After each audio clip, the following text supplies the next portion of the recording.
Hello, everybody, and welcome to the good place, the review place, the bad place. Today it's honestly the sick place because I am ill. But I'm joined by Jack, Sher, and, well, the place itself. Welcome. How are you Bonjour. guys doing today? In a rush. I'm all right. I'm doing okay. But Cher is right, we are in a slight rush today because she has a photo shoot thing to get to today. So, we're gonna go kind of quick, but just to get it out of the way, I enjoyed these 3 episodes. Did you guys?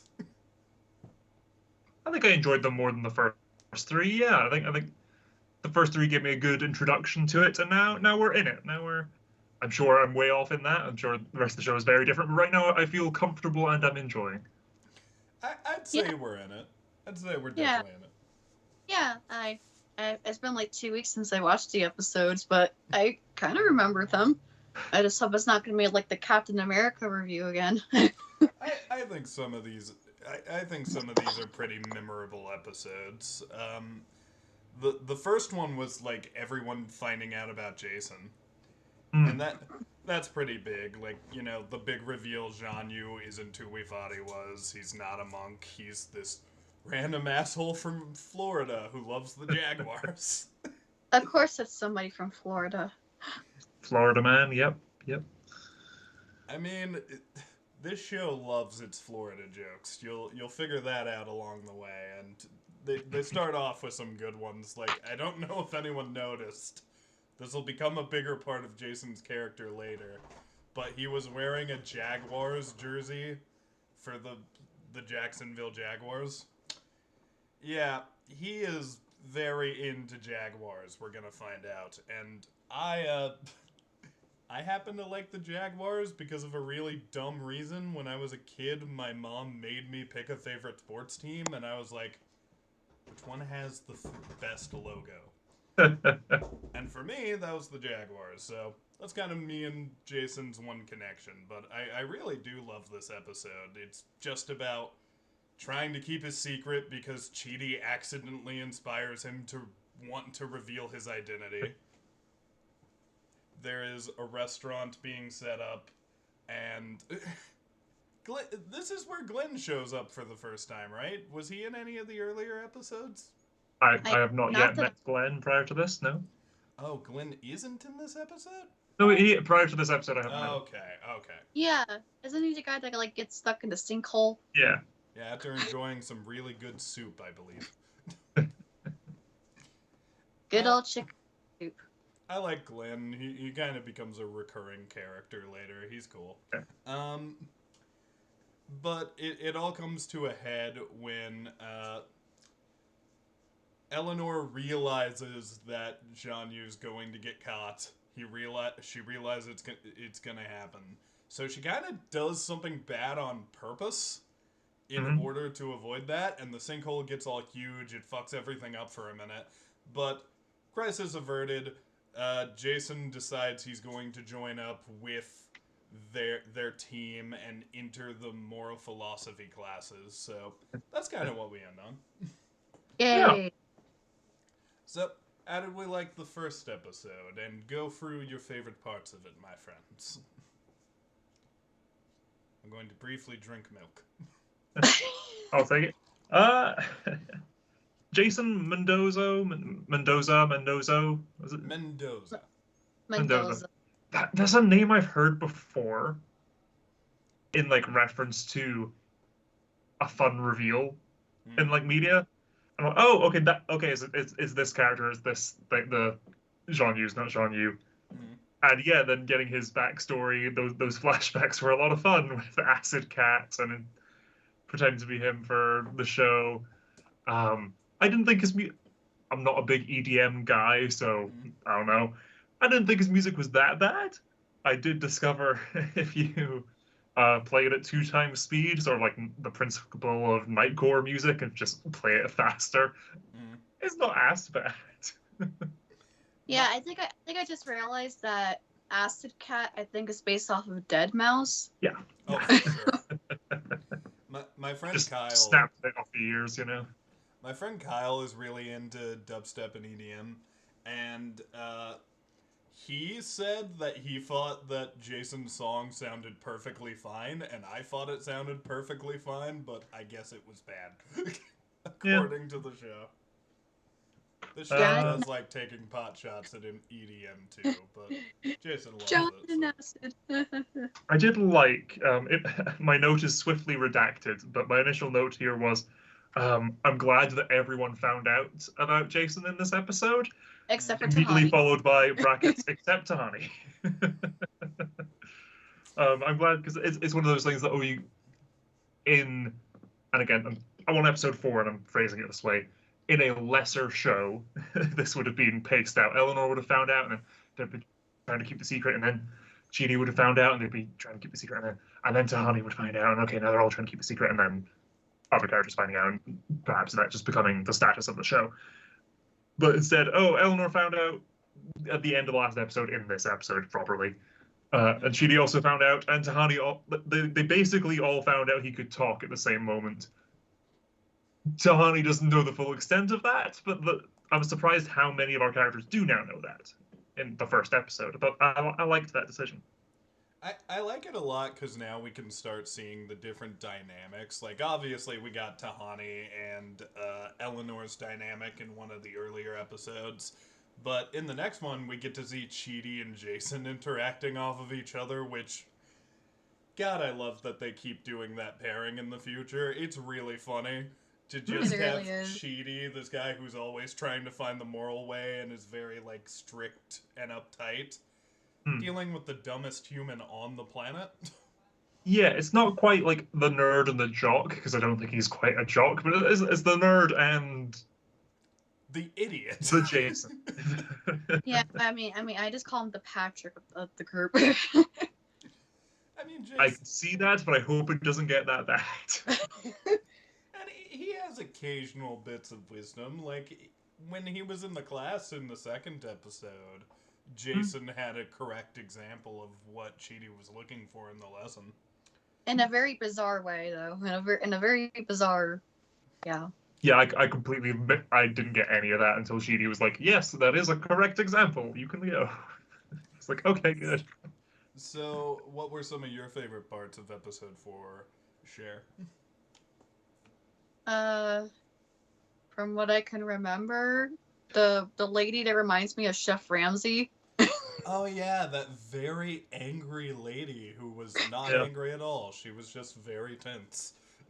She was just very passionate. I just liked.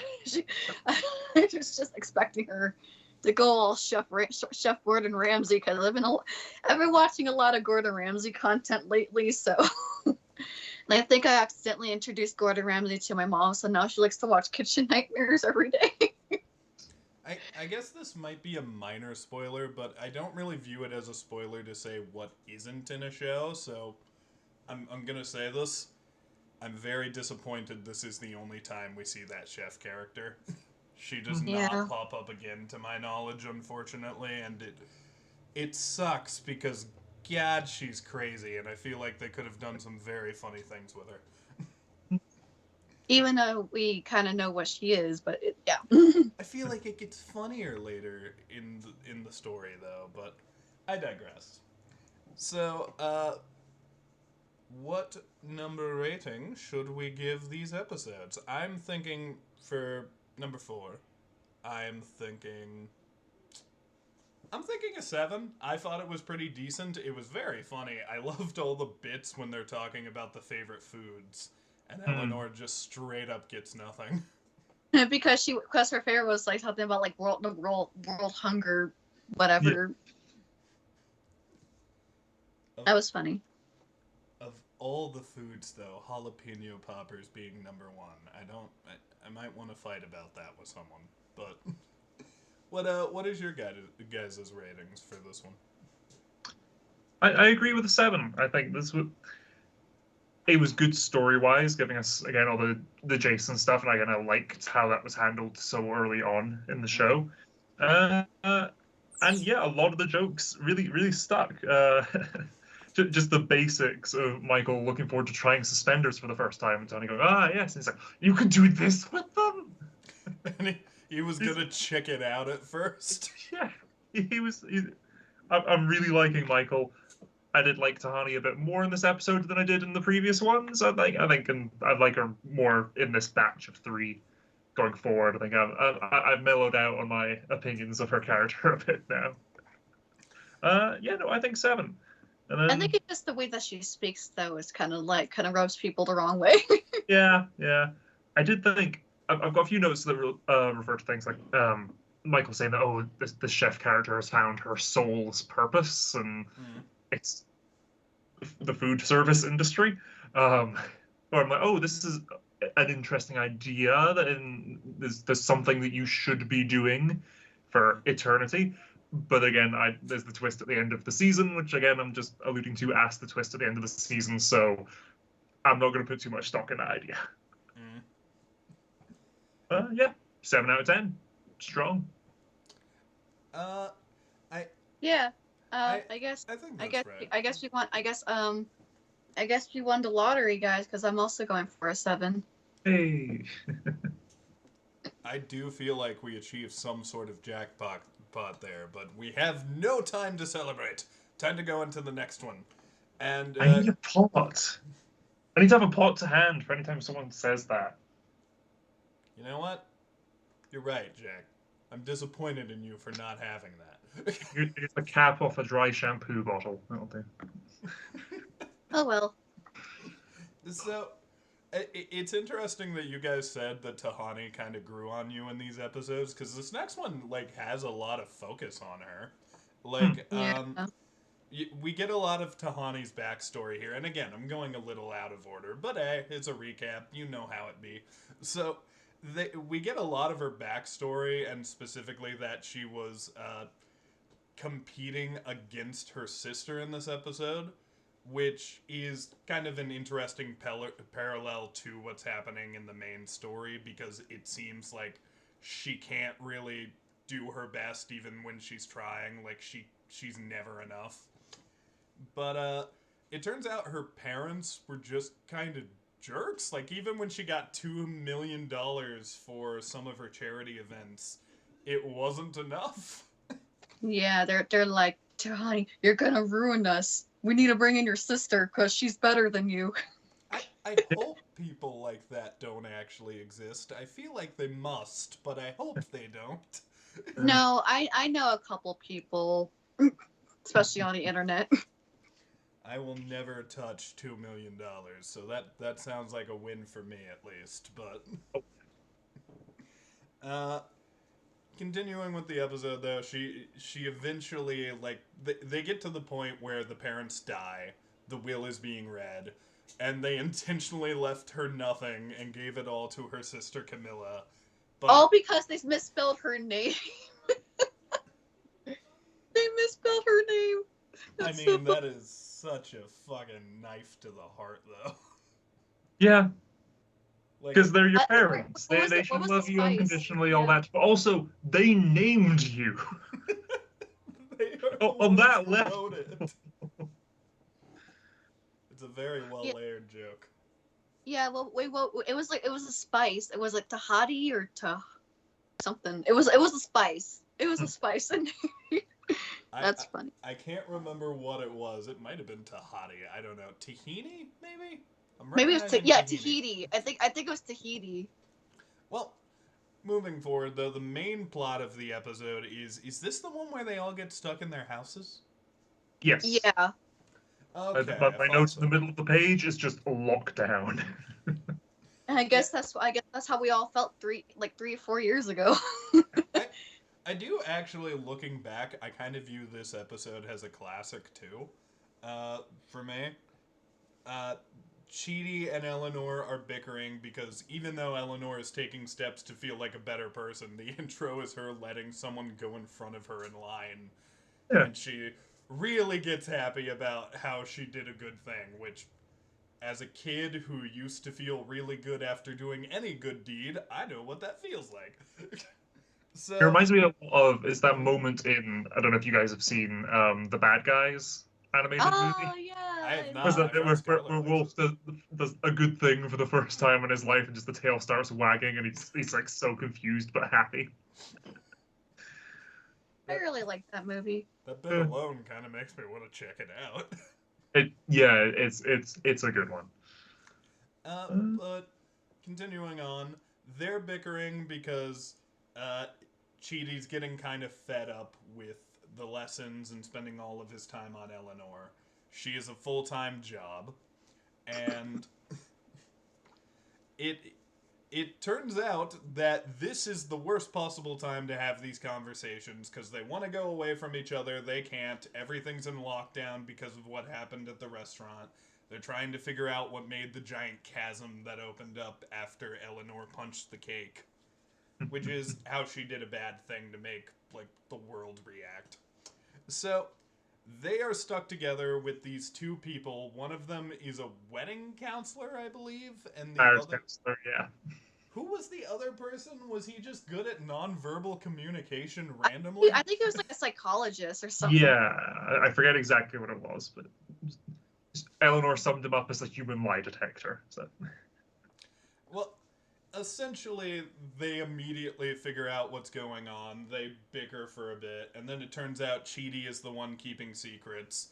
He reveals that since it's not going great with the whole soulmate thing, you know, she's not his soulmate, they actually broached the question of if Eleanor stays, his soulmate is probably never going to be found. And it turns out Chidi's not cool with that, and they have a discussion about it. Little details like that, like in other shows, would just kind of get thrown away. Like, it would be like, ooh, don't ask about this. But I like that they address it directly, because it feels like in the future that could have been a potential plot hole that they're setting up right now. No, there might be answers to this later, which I always appreciate about the storytelling in the show. But they make up. She gives Chidi this little... Is it like a card that says, "Fork off, Eleanor"? Yeah, fork off, Eleanor. Fork off.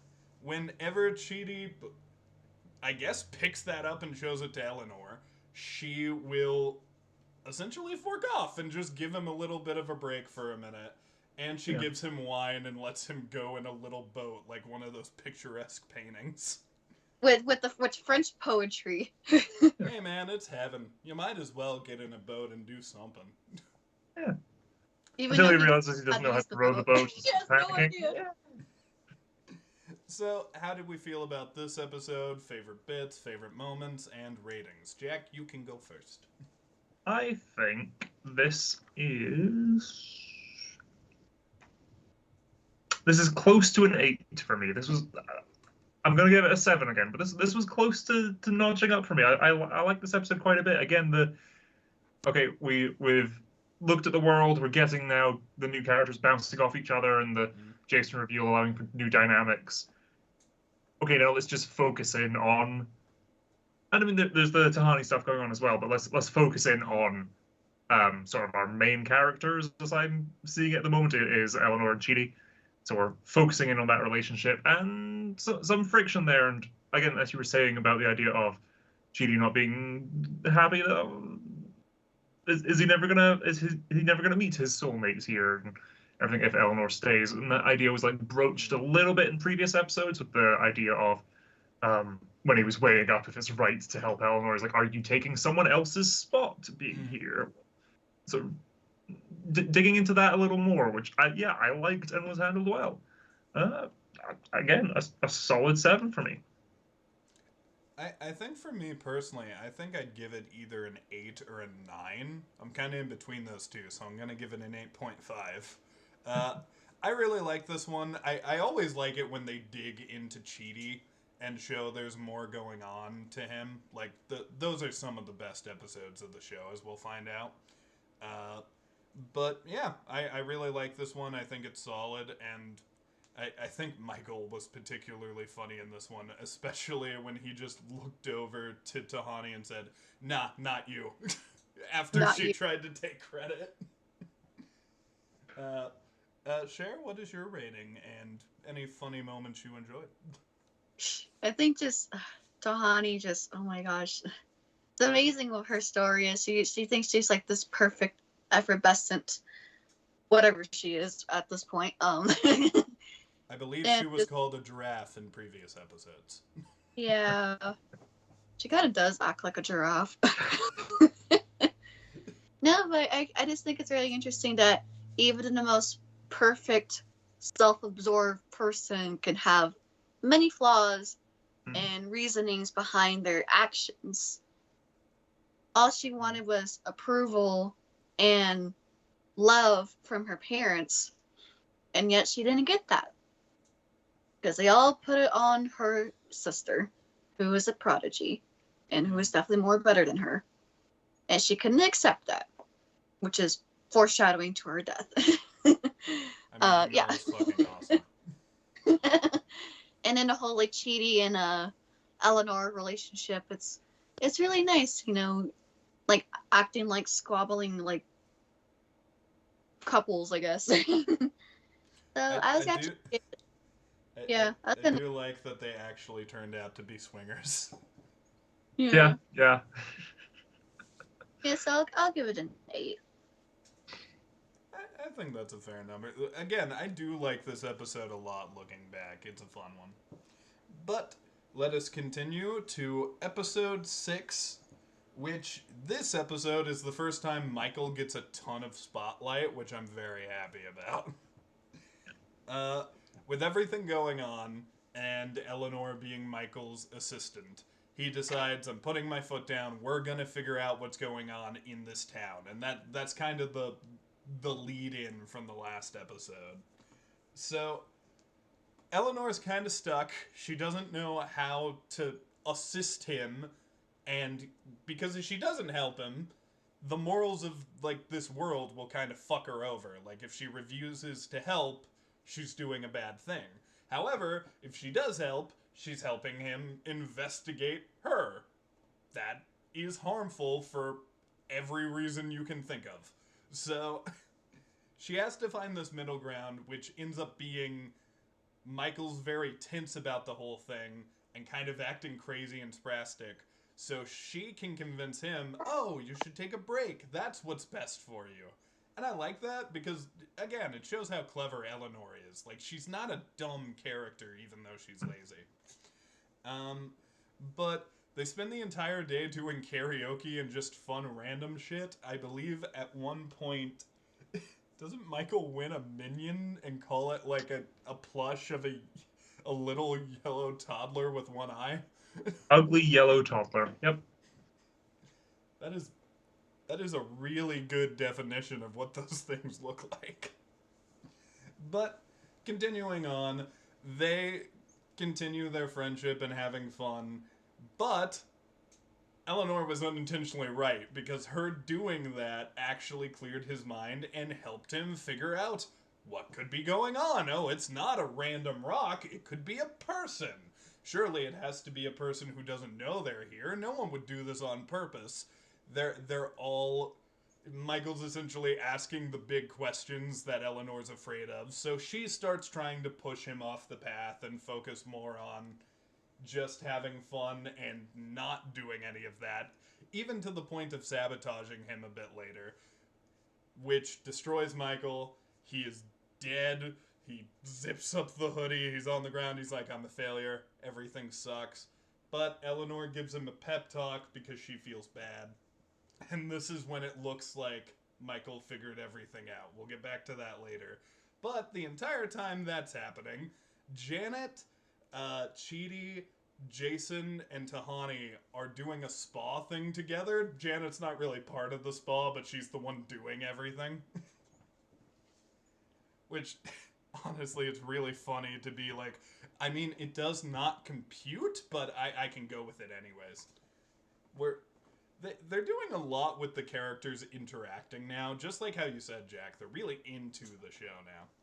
But the whole thing is Jason is realizing he can't talk to Tahani. Tahani's getting frustrated. There's no communication. Chidi is literally being used as a third wheel to kind of distract Tahani. And at the end, Jason decides he wants to get her a picture of her favorite impressionist after Chidi's recommendation. Who is the comedian he does? Jack doesn't know either. I have literally never heard of that comedian before, and Neither I know had lots I. of comedians. Well, He does impressions. he does a comedian that does impressions. Meanwhile, Chidi actually does the painting. Gives it to him later to give to her, but at a brief minute at a restaurant, it seemed like Chidi and Tahani were kind of hitting it off a little bit. Yeah. But Michael announces to everybody what the big problem is, and Michael has figured it out. Apparently, it's him, and that is the big stinger they end on. So yeah, that's episode 6. How'd we feel about this one, and what were some of our favorite moments? Cheryl, let's start with you this time.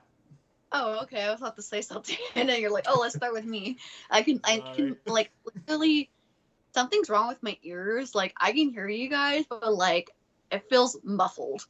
Like there's like a sound barrier around my ears. I might want to get that checked out. But how did you feel about the episode? No, I liked it. Of course, I actually really do love karaoke, even though I claim I can't sing and don't want to do karaoke. But it was a really nice, fun episode, and yes, makeup. Oh yeah, that was my mom, by the way. Oh, John.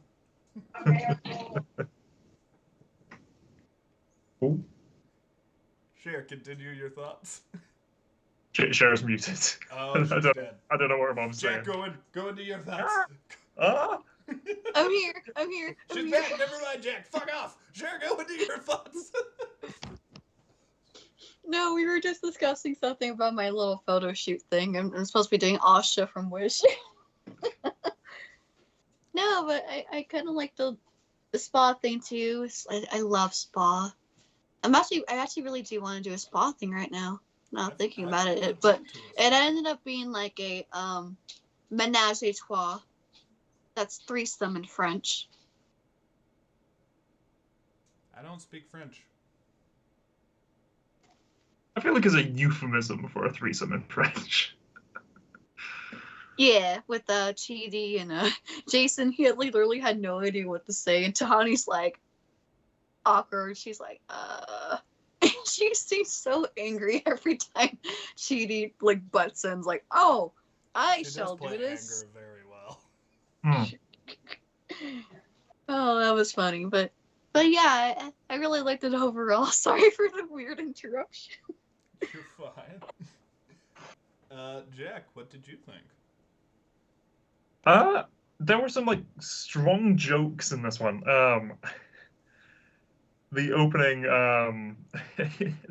joke about I need to help Michael but not help Michael.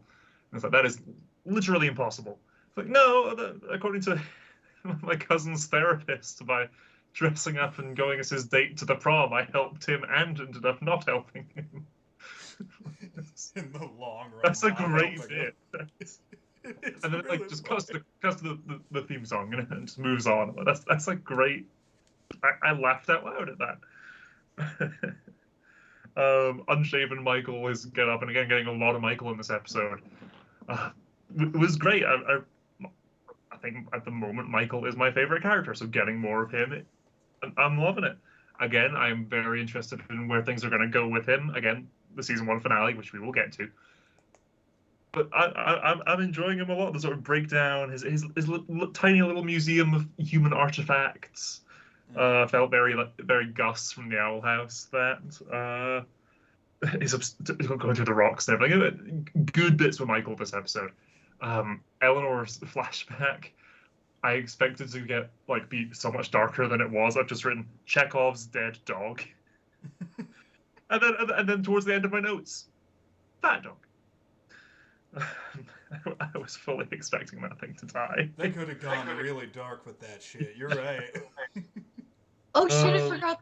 I forgot about the dog thing. I literally suppressed that part of the episode. It's when she leaves out. She portions out the food for the dog. And this is breakfast. This is lunch. This is dinner.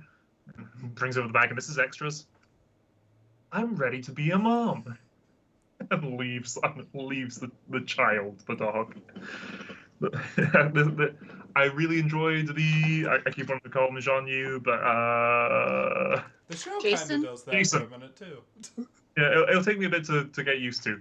I really enjoyed the Jason flashbacks, but I think this episode has my favorite flashback so far. The taking care of the dog, house sitting, go off to the concert bit. That was a good flashback sequence. I enjoyed that a lot. Yeah, I think, and I'm interested to see where things are going to go next episode with the Michael thinking he's the problem, which was again great writing. Was set up earlier in the episode with the idea that the architects aren't meant to stay in with the places they make. They make it and move on to the next one. Yeah, I like that. I look forward to it. I think because I really enjoyed the flashback. I really liked the in-present stuff with Michael. The massage, the spa stuff was good character stuff, but I wasn't loving it. It was good, but I wasn't loving it. So I think had the B plot, had that bit been a little stronger, or me just liking it more, this could have been a 9. I'm giving this one an 8. This is my highest rating for an episode so far. I really like this one. Yay, good for you. Yeah. I think I'm a 7 with it. I do like this one too. It's really funny. But I think I like the one with Michael a lot. Like, I like all of the jokes in it. I think I'm right there with you. I like Michael's part of the episode more than I like the other stuff. But it's not a bad episode at all. I think I just prefer the previous one because it dug a lot into Cheaty and I liked it. But it was a good episode. I stand by. I don't think there's a single bad episode of the show. But Cher, I just realized, go ahead. Michael. I hate to do this. I'm sorry. I know I said I was gonna hold this back, but Michael You can do it. is like Taylor Swift. He's the anti-hero. It's me. Hi, I'm the problem. It's me. You had to walk to get there, but I saw where Yeah. I see where you're going with it now. Yeah, no, I didn't get it until the end there, but that worked. That worked. It was a long journey, but when we got there, we know why we made the journey at least. Yeah. I forget the road we took to get here, but I appreciate the destination. Does that mean I went the distance? There it is. Yeah, that's what I was expecting. That's what I was expecting. Yeah. Nice subversion. You're welcome. What is your fuck you? What is your rating? It's an 8. All right, so let's add those up. What were the ones for the first episode? 7. Yeah, All we all did sevens. 7, so that's 21. Second one, I gave that an 8.5. I believe I you said gave 8. it an 8. Yeah, you both gave it 8s. So. I gave it a 7. Oh yeah. My bad. So. Jack is the more critical one of the group.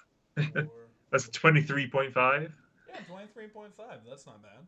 And then the last one was 7, 8, and 8, right? 23. Hey. So was the second one the one we did more by a 0.5? Pretty Yeah. much. Yeah. All right, that's cool. I was close to an 8 with that one. I think I generally I'm trying to be more selective in my giving out of 0.5s at the moment. Mm-hmm. But this could have been a 0.5 for me, but no, I'm sticking with 7 on that one. No worries. So, just because we have a little bit of time still, Jack, I want to do a check-in with you because this is your first time watching. What do you think's going to happen next? I want to. Okay, so it's been my thought with specifically this batch of 3 episodes, but I guess the whole thing so far is because I loosely know, well, I know what the reveal at the end of the season is, but so I loosely know kind of the direction things are going. That whenever there is a moment of Eleanor thinking, "Oh no, I'm about to get caught," or "Oh no, they ferreted me out," or whenever there's one of those moments, I already know she's not going to. No. So I'm looking forward to seeing, okay, what's the funny workaround? What's the haha, Michael's missed it, or Janet's made a mistake, or something. What's the funny subversion of Eleanor thinking she's going to be found out?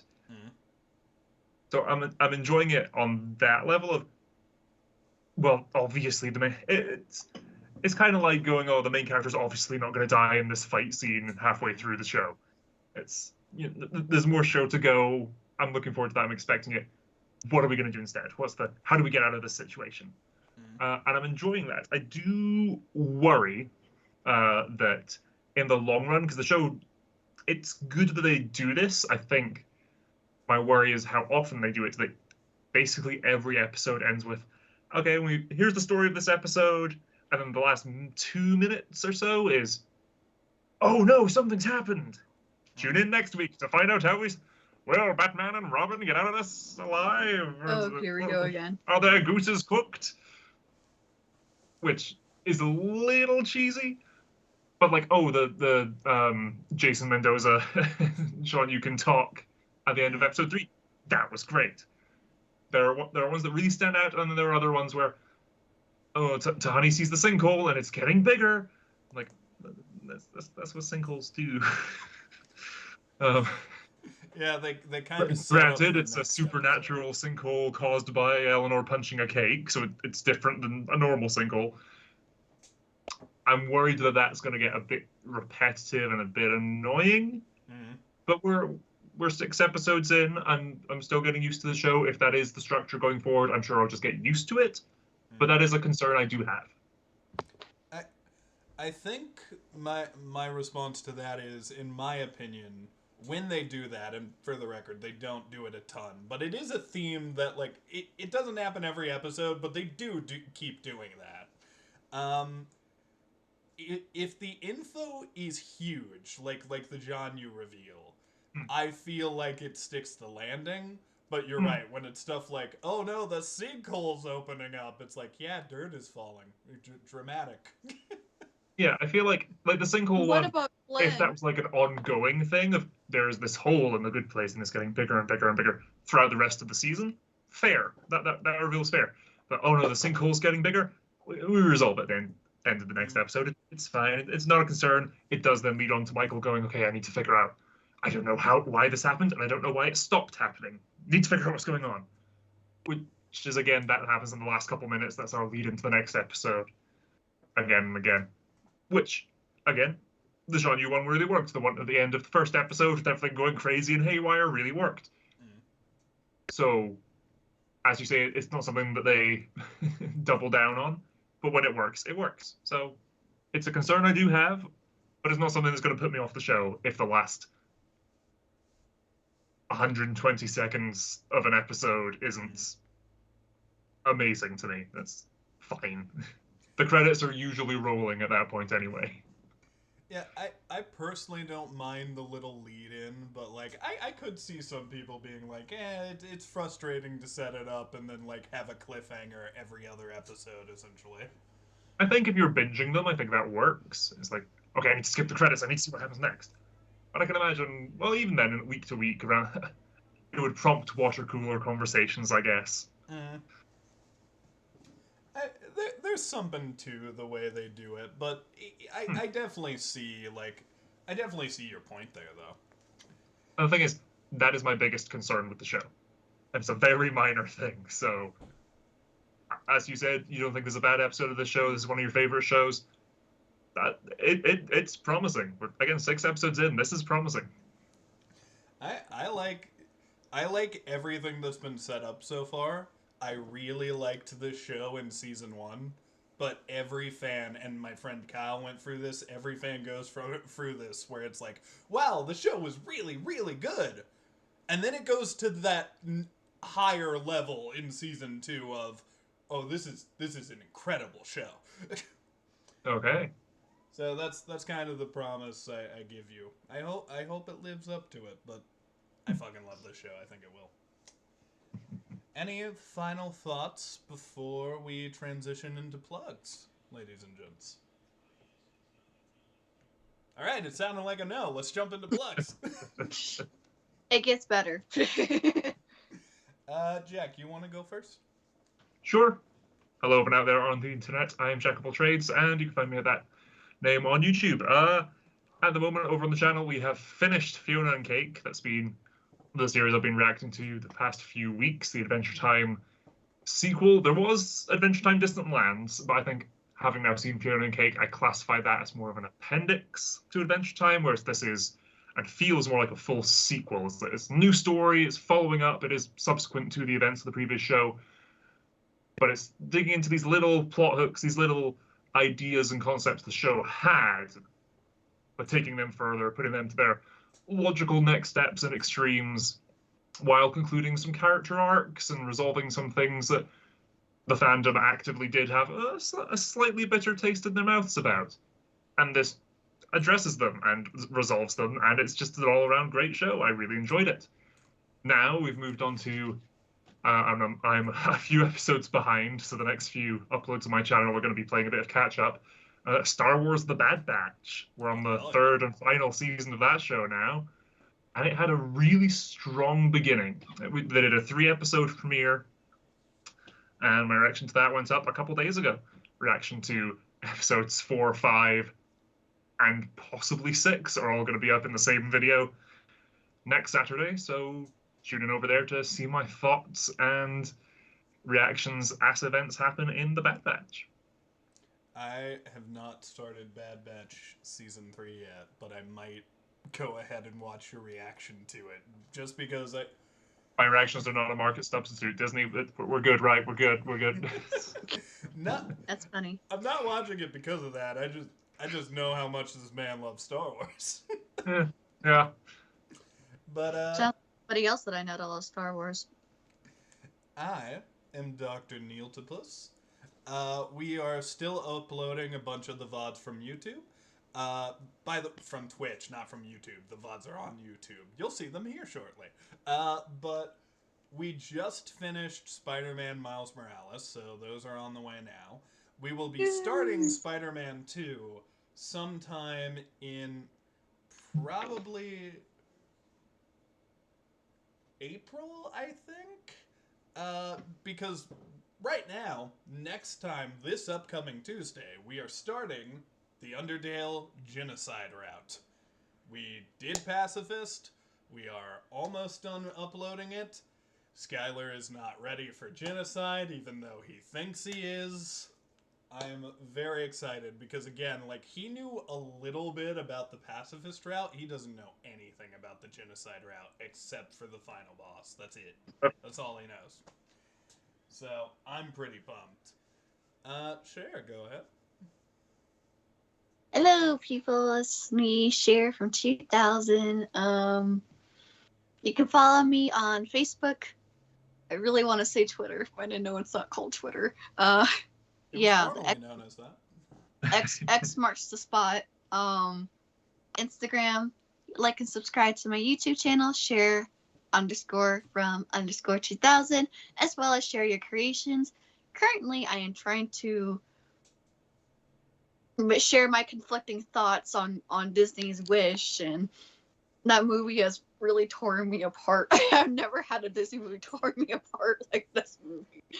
I want to like it, but I see so many negative attributes, I don't know which way to go.